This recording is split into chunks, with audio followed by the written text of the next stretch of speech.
How to comment photo in TikTok. Hello everyone, welcome to this channel. I'm Emily and I'm here to help you out today. So without any delay, let's get started.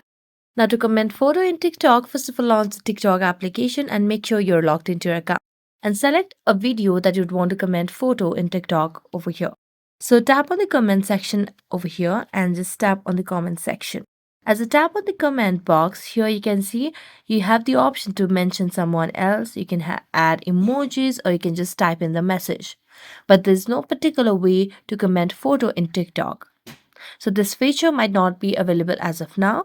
Now let's see if we have an updated version of the TikTok just to check if we have the latest version. So let's go to the Play Store, and as we launch the Play Store, let's search for TikTok and see.